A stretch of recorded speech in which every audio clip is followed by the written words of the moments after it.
What's going on, everybody? Top 10 Pokemon back with what I guess we could call an investment style video. I'd like to start making weekly in-depth videos where we concentrate on a few notable items that have been performing better or worse than usual. And today we'll be talking about how people are investing in these three particular Pokemon cards with insane amounts of both raw and graded copies, and how the sheer volume of these cards that are on the market don't seem to be affecting the fact that these prices of these cards are skyrocketing. We'll be going over the most recent sales of these cards, as well as the graded population of each of these cards, and at the end of the video, I'll give you my take on all three of these cards. Now, before I get started, I'm gonna let it be known that I'm just a guy with really nice arms, sitting behind a desk talking about Pokemon cards. And no one can know for certain what can happen in any given market,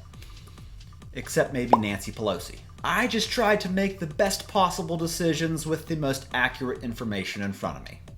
Okay? Today's video sponsor, and it's the very first time he's ever sponsored a video of mine, it's the Trading Card Emporium, where your cards turn into cash instantly. If you're like me, you probably have too many worthless bulk cards lying around. The Trading Card Emporium pays you cash for your bulk trading cards. And the best part is you get paid the same day they get your cards via PayPal with no fees. They also have a selection of low to mid-tier slabs available as well as sealed product. You can also take 20% off the listed price of any item on their website when you trade your bulk towards it. A link to the website will be in the description of this video. Don't let all these bulk cards take up all your precious space. Turn them into cash at the Trading Card Emporium. So I have three cards we'll be discussing this week that have elevated in value quite a bit in just the past month alone. First up, we have the Gengar Vmax from Fusion Strike. Has most recently sold as a PSA 10 for a whopping $720. And it's worth noting this card has 7,640 PSA 10 examples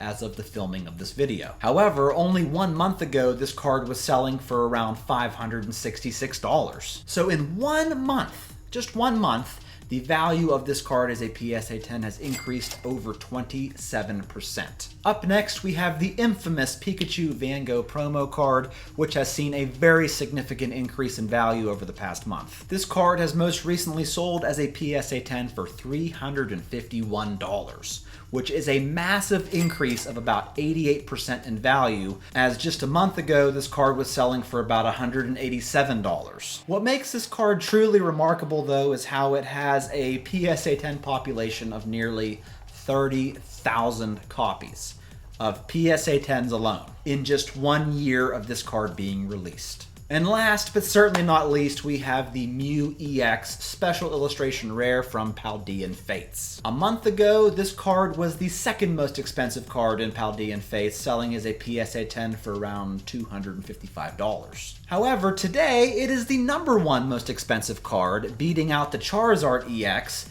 as the most recent PSA 10 example sold for around $545, which is a massive 114% increase for the value of this card in just 1 month. This is the newest card on our list today in terms of release dates, and as of right now, this card has 4,582 PSA 10 copies. So if I had to pick one of these cards to buy, and it's tough because all three of these cards feature extremely popular Pokemon, with Pikachu being the most popular, of course. So as amazing as the Pikachu Van Gogh promo card is, the graded population is, well, I'm not sure there's been a card graded as many times as this in such a short period of time. Which makes me wonder, what's the pop of this card going to be like this time next year? 50,000? 60,000?